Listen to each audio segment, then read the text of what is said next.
Students, welcome to next lecture of vector algebra. जैसे कि मैंने आपको पिछले लेक्चर में बताया था कि आज हम लोग स्टार्ट करेंगे वेक्टर और cross product of two vectors. तो देखिए, मैंने डिफाइन कर रखा है पहले ही कि वेक्टर और cross product of two vectors. इसमें मैंने लिया है let A and B B two non zero non parallel vectors. Non zero और नॉन पैरेलल क्यों लिए हैं ये भी मैं आपको थोड़ा देर में एक्सप्लेन करता हूँ। Vectors and let theta be the angle between them, उनके बीच का एंगल थीटा है। थीटा इस तरह से होना चाहिए जीरो से पाई के बीच में।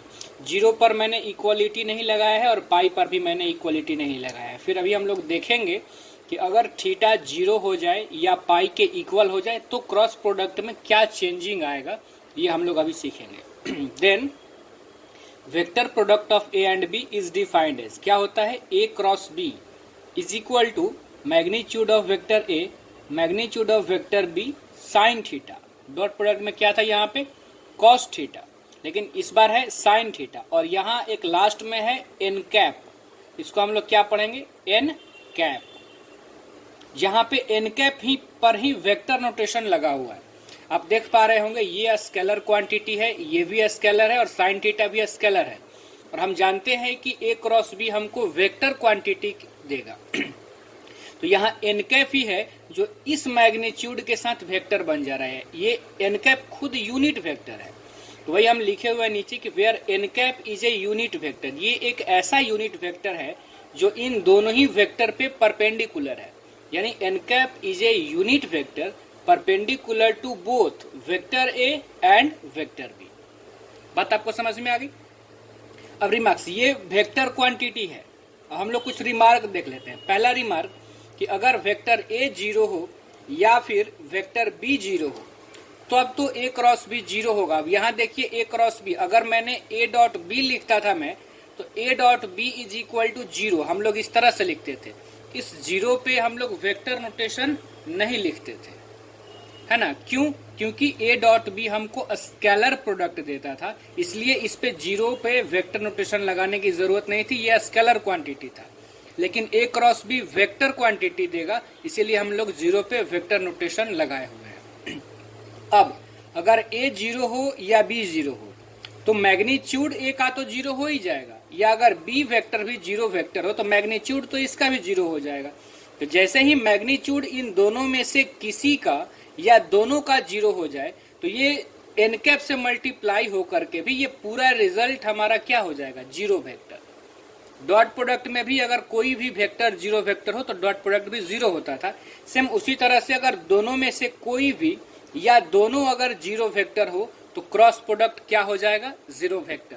डॉट में ध्यान रखिएगा जीरो स्केलर आता था, यहाँ पे जीरो पे हम वेक्टर नोटेशन दिखाएंगे। आगे, if A and B are parallel और कोलिनियर, अगर दो वेक्टर हैं वो पैरेलल हैं या कोलिनियर हैं तो इसका मतलब क्या हो गया कि बीच का एंगल पैरेलल या कोलिनियर है तो बीच का एंगल 0 डिग्री होगा या फिर 180 डिग्री होगा, तो ए क्रॉस बी जीरो होगा। अब अभी हम लोग सीखे हुए हैं कि a cross b is equal to क्या होता है बच्चे, ए का मैग्नीट्यूड बी का मैग्नीट्यूड साइन थीटा और एन कैप। अब जैसे ही बीच का एंगल 0 रहेगा तो आप थीटा के जगह पे 0 रखेंगे तो साइन 0 क्या हो जाएगा, 0। तो अगर पैरेलल हुआ तो ये जीरो साइन 0 सबको 0 कर देगा, तो ए क्रॉस बी 0 हो जाएगा।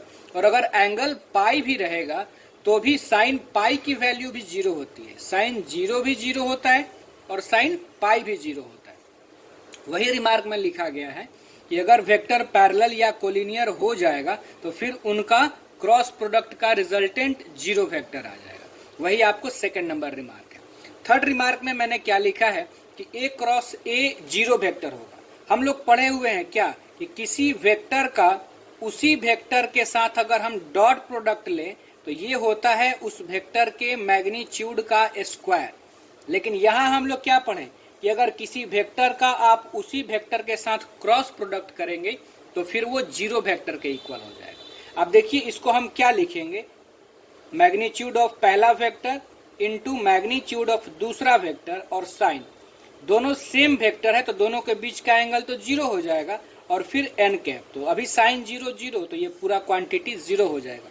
तो आपको ध्यान रखना है कि A क्रॉस A क्या हो जाएगा, zero vector. Similarly B cross B भी क्या हो जाएगा, जीरो वेक्टर। लेकिन अगर B डॉट B हो तो ये हो जाएगा मैग्नीट्यूड ऑफ B का होल स्क्वायर। तो इतनी बातें आपको ध्यान में रखनी होगी, जो कि मिनिमम रिक्वायरमेंट है डिफिनीशन से रिलेटेड। अब हम लोग आगे बढ़ते हैं, है ना। आप इसको वीडियो को रोक करके आप लिख लें डिफिनीशंस को, फिर मैं आगे बढ़ रहा हूं। देखिए आप,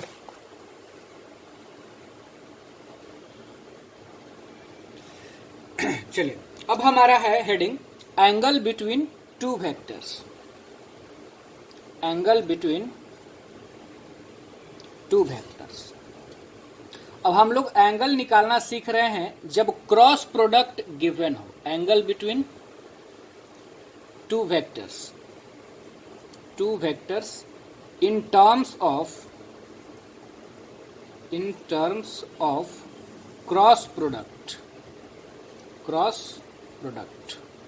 क्रॉस प्रोडक्ट के टर्म में दो वेक्टर के बीच का एंगल हम लोग देखना चाह रहे हैं, ठीक है ना। तो अब आप ध्यान से सुनिए, ये चीज हम लोग सीख चुके हैं डॉट प्रोडक्ट में भी। वहां भी मैं आपको एक बार याद दिला देता हूं। वहां हम लोग सीखे थे कि अगर ए और बी हमारा वेक्टर है तो हम जानते हैं कि ए डॉट बी होता है magnitude of A magnitude of B cos theta. तो फिर यहाँ से कॉस थीटा हमारा मिल गया था ए डॉट बी और डिवाइडेड बाई इनका इंडिविजुअली मैग्नीट्यूड। तो फिर यहाँ से थीटा हो गया था cos inverse A dot B और डिवाइडेड बाई मैग्नीट्यूड। ये था हमारा डॉट प्रोडक्ट वाले कॉन्सेप्ट से दो वेक्टर के बीच का एंगल। यहाँ हम क्रॉस प्रोडक्ट में, तो फिर से मानते हम वही हैं डिफिनीशंस के लिए। मैं पूरा चीज नहीं लिख रहा हूँ कि let A and B and so on, ये सब मैं छोड़ दे रहा हूँ। दो वेक्टर हम ले लेते हैं ए और बी और इनके बीच का एंगल हमने मान रखा है थीटा। तो हम यहाँ से थीटा ही निकालने की कोशिश कर रहे हैं। तो चलो आप, हम जानते हैं क्रॉस प्रोडक्ट से कि a cross b is equal to होगा magnitude of A magnitude of B sine theta n cap. अब देखो थीटा निकालने के लिए आपको थीटा जो है एंगल जो होता है वो स्केलर क्वांटिटी होता है। तो सबसे पहले हम लोगों को यहाँ से वेक्टर क्वांटिटी यानी जो एन कैप है इसको रिमूव करना होगा, तभी हम एंगल निकाल पाएंगे। क्योंकि वेक्टर के टर्म्स में तो कभी एंगल नहीं निकलेगा। तो उसके लिए हम क्या करते हैं कि हम दोनों ही तरफ मैग्नीट्यूड लेते हैं। तो मैग्नीट्यूड अगर हम लेंगे इधर तो हो जाएगा ए क्रॉस बी का मैग्नीट्यूड। इधर आप जरा देखो, ए वेक्टर का मैग्नीट्यूड, बी वेक्टर का मैग्नीट्यूड साइन थीटा। ये तो तीनों ही स्केलर क्वांटिटी हैं, ये आपको अच्छे से पता है। इधर वेक्टर कौन है, तो एन कैप। और अभी पीछे मैंने आपको बताया था कि एन कैप कैसा वेक्टर होता है। तो एन कैप एक तरह का यूनिट वेक्टर होता है, ऐसा यूनिट वेक्टर जो इन दोनों पे यानी जिनका आप क्रॉस प्रोडक्ट निकाल रहे हैं उन दोनों पे परपेंडिकुलर होता है। तो अगर ये यूनिट वेक्टर है तो अगर हम इधर मैग्नीट्यूड लेंगे तो स्केलर्स का तो मैग्नीट्यूड लेने का कोई मतलब नहीं बनता है। और इसका मैग्नीट्यूड कितना हो जाएगा, 1, क्योंकि ये यूनिट वेक्टर है। तो इधर मैग्नीट्यूड तो इसका 1 हो जाएगा। तो 1 लिखना जरूरी नहीं है, तो हम लोग लिख सकते हैं magnitude of A magnitude of B sine theta, ठीक है ना।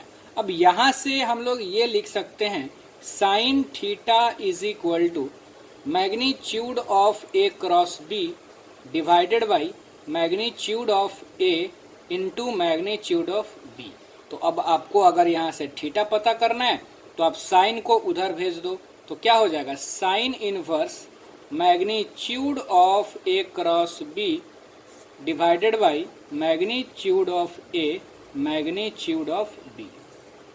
तो ये हमारा रिजल्टेंट है।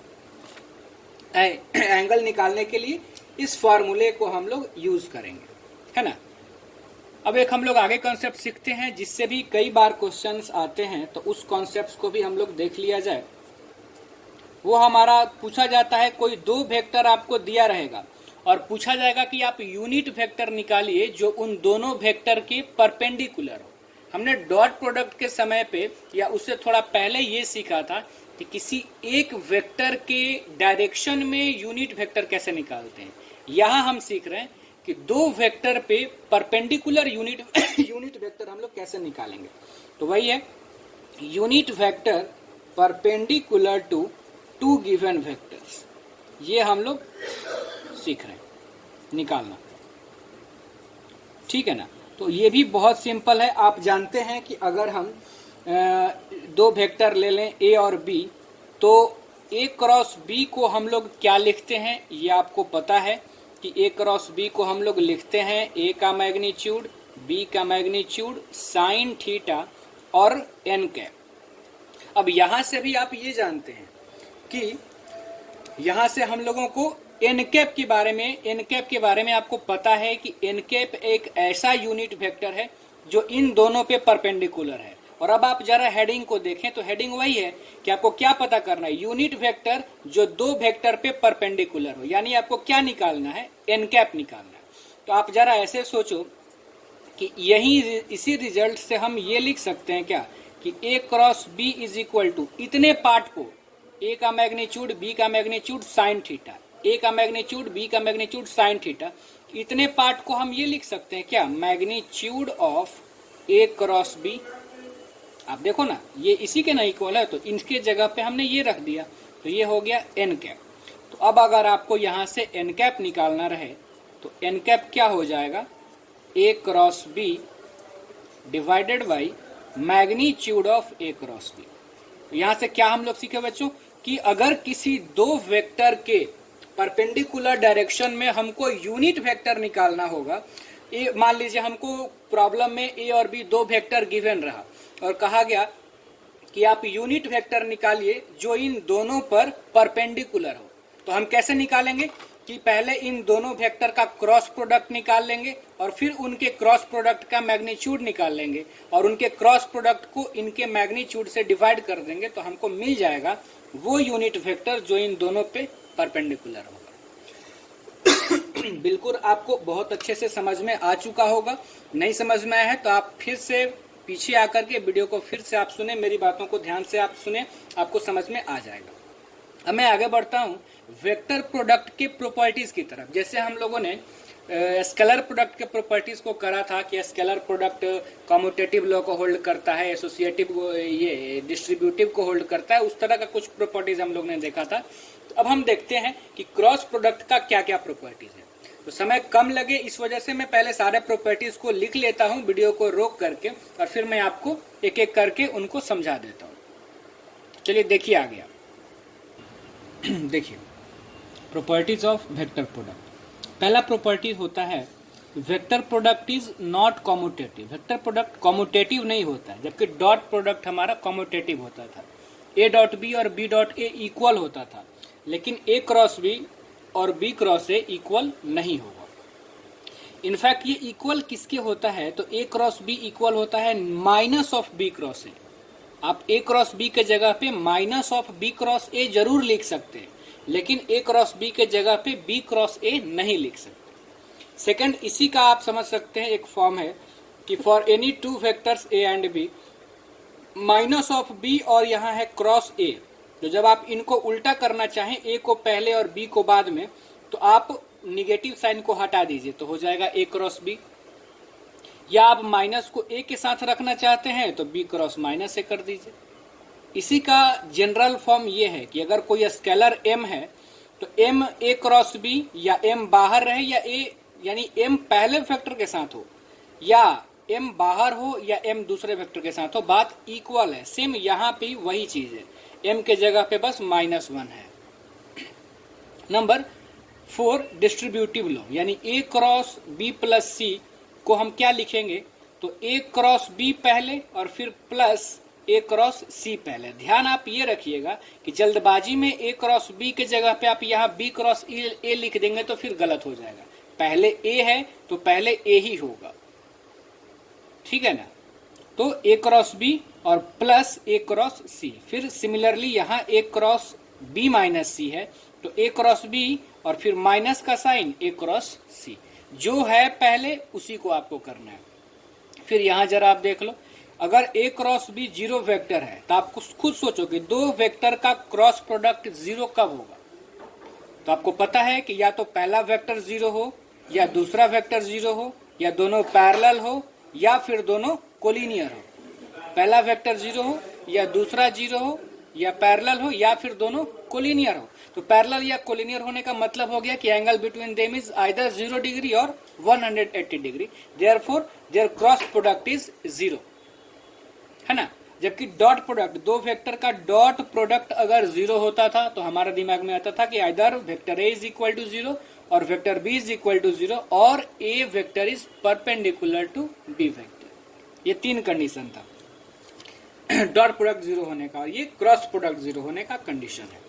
आगे एक नोट मैंने लिखा है कि कहीं ए क्रॉस बी और इक्वल टू ए क्रॉस सी हो, तो ऐसा आपको नहीं करना है कि ए काट करके और आप लिख दीजिएगा कि बी इक्वल टू सी, ऐसा नहीं होगा। A cross b is equal to a cross c does not imply that b is equal to c. तो यही चीज मैंने आपको नोट में बताया है। अब इसका और भी कुछ एप्लीकेशन है क्रॉस प्रोडक्ट का, उनको हम एक एक करके देखते हैं। जैसे पहला है एप्लीकेशन में एरिया ऑफ पैरेललोग्राम। आप किसी भी पैरेललोग्राम के एरिया को क्रॉस प्रोडक्ट के कॉन्सेप्ट से निकाल सकते हो। एरिया ऑफ पैरेललोग्राम, ठीक है ना। तो इसमें हम लोग लिख लेते हैं if two adjacent sides, adjacent sides आप समझते होंगे दो लगातार sides. If two adjacent sides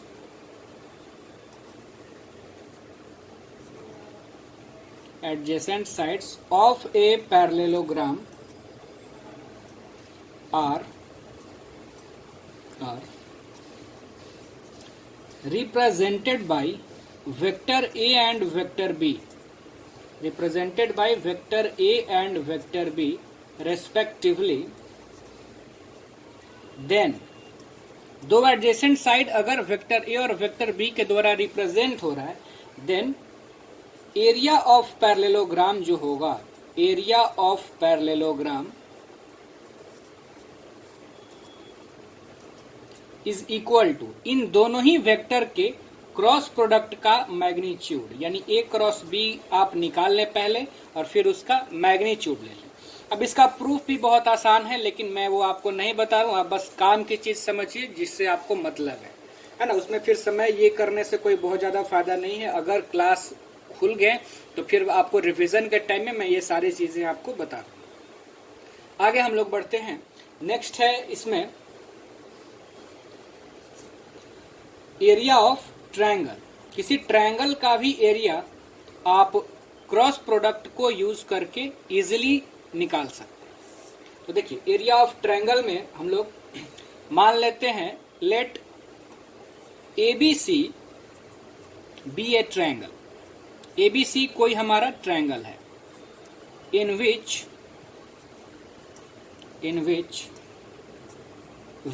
AB जो है साइड वो है वेक्टर A एंड AC जो साइड है वो है वेक्टर B। देन एरिया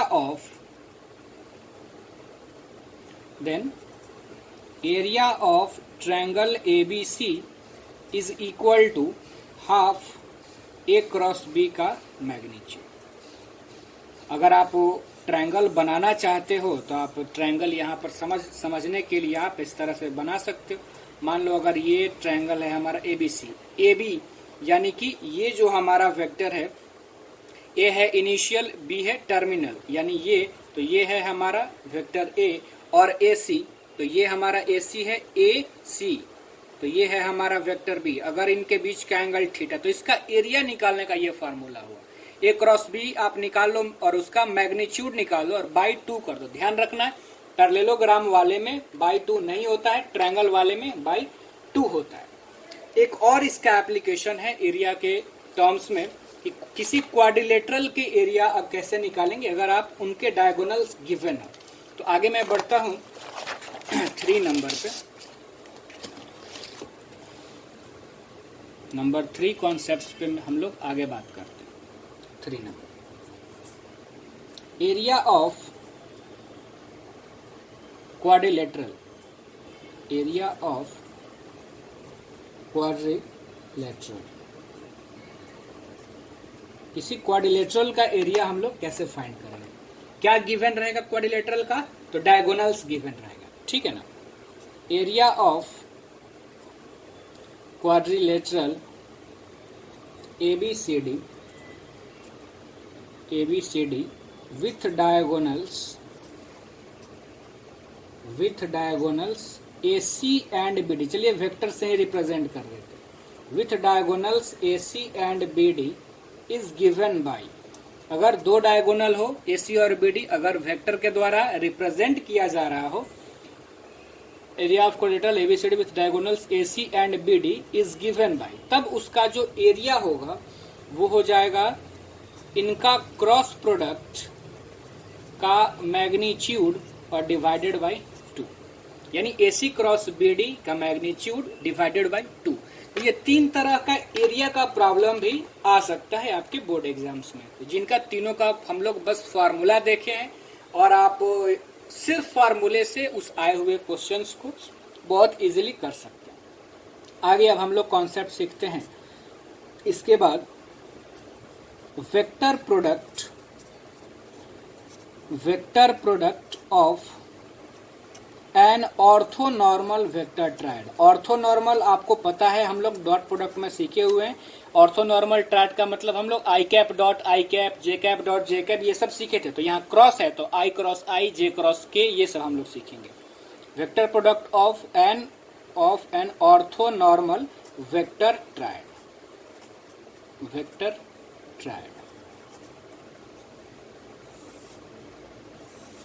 ठीक है ना।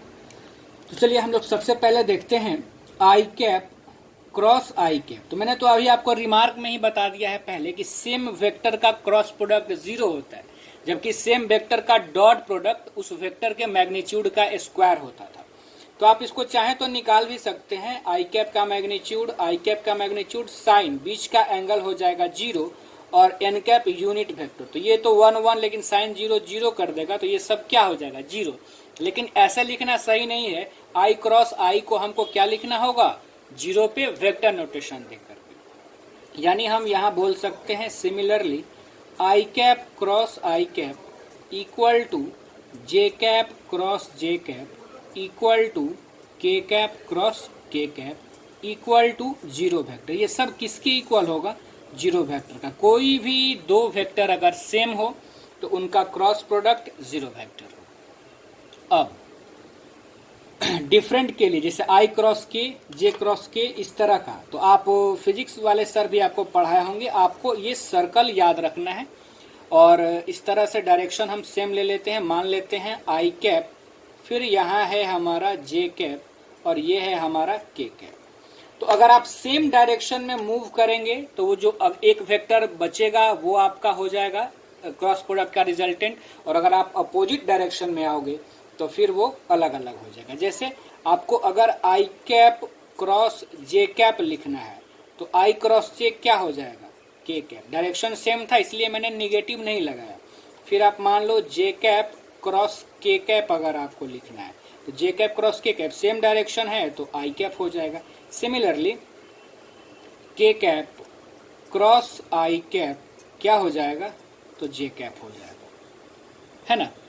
अब जरा आप उल्टा सोचो कि अगर हम लोग डायरेक्शन चेंज कर दिए, मैंने कर दिया जे क्रॉस आई, उल्टा घूम गए ना इस डायरेक्शन के, तो ये हो जाएगा माइनस का के कैप। अगर हम घूम गए के कैप क्रॉस जे कैप तो ये क्या हो जाएगा के कैप क्रॉस जे कैप। आप उल्टा घूम गए तो ये हो जाएगा minus I cap and so on. इस तरह से आप ध्यान में इसको रख सकते हैं। बस एक सर्कल आप ध्यान रखेंगे तो आप सीख सकते हैं इसको। ये सीखने के बाद हम लोगों ने डॉट प्रोडक्ट में सीखा था कि कंपोनेंट फॉर्म में अगर वेक्टर गिवन होंगे तो उनका डॉट प्रोडक्ट हम लोग कैसे निकालेंगे। यहाँ भी अब हम लोग सीखते हैं कि अगर वेक्टर कंपोनेंट फॉर्म में गिवन होंगे तब हम लोग उनका क्रॉस प्रोडक्ट कैसे निकालेंगे, ठीक है ना। तो अब हमारा अगला हेडिंग है cross product of two vectors in component form. अगला हमारा हेडिंग है क्रॉस प्रोडक्ट ऑफ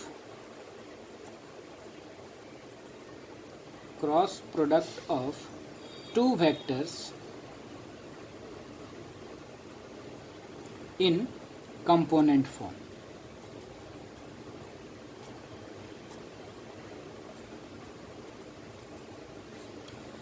अगर कंपोनेंट फॉर्म में वेक्टर होगा तो फिर हम लोग उनका क्रॉस प्रोडक्ट कैसे निकालेंगे। ठीक है ना, ये हम लोग सीख रहे हैं। इस कॉन्सेप्ट को सीखने के लिए हम लोग पहले वेक्टर को कंसिडर कर लेते हैं कंपोनेंट फॉर्म में। हम मान लेते हैं कि let vector A is equal to a1 i cap plus a2 j cap plus a3 k cap and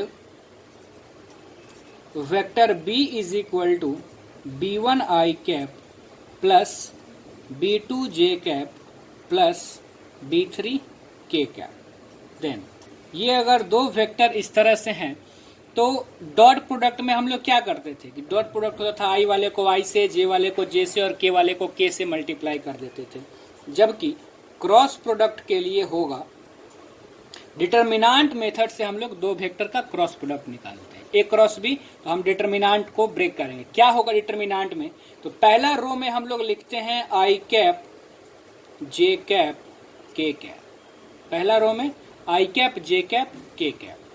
दूसरे रो में हम लिखेंगे, यहाँ जो पहला वेक्टर आप देख रहे हैं ए है, तो दूसरे रो में इस ए वेक्टर के आई कैप जे कैप और के कैप के कोफिशिएंट्स को हम लोग लिखेंगे। यानी क्या लिखेंगे, तो a1 a2 a3।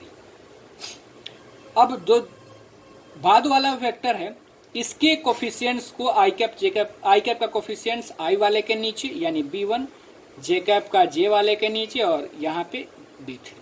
और इस डिटर्मिनांट की जो वैल्यू आएगी वही होगी आपको ए क्रॉस बी की वैल्यू। तो आप ध्यान रखिएगा कि दो वेक्टर के क्रॉस प्रोडक्ट को हम लोग डिटर्मिनांट मेथड से सॉल्व करते हैं। ये आपको फिजिक्स वाले सर भी बताए हुए होंगे। अब अगर मैं इसको प्रूफ करूं तो आप इसको इजीली प्रूफ कर सकते हैं। मैं आपको ये कर दे रहा हूं कि कैसे आपको करना है। आप देखें ए क्रॉस बी, हालांकि प्रूफ आपके एग्जाम्स में नहीं आता है और इसका प्रूफ बहुत ही सिंपल है। a2 j cap plus a3 k cap cross b vector लिख लेते हैं b1 i cap plus b2 j cap plus b3 k cap.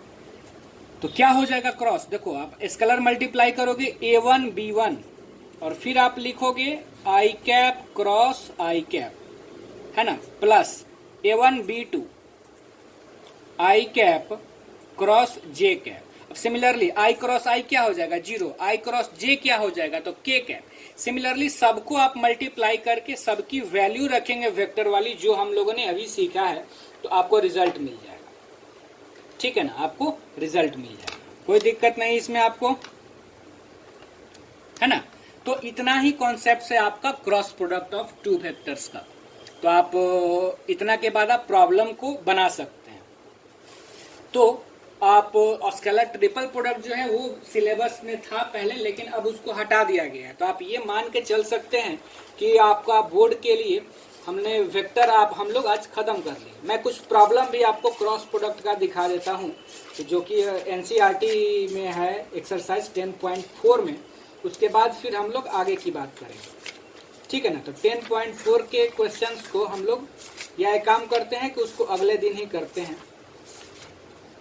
उसके 10.4 में जितने भी प्रॉब्लम्स है तब तक आप उसको ट्राई कीजिएगा, हम लोग उसको अगले दिन सॉल्व करेंगे, ठीक है ना। चलिए, तो आज इतना ही हम लोग सीखेंगे इस लेक्चर में। बस सिर्फ इसमें कॉन्सेप्ट्स रहा और हम लोग इसका जो भी क्वेश्चंस वगैरह है उसको हम लोग नेक्स्ट क्लास में डिस्कस कर लेंगे, ठीक है। Thank you.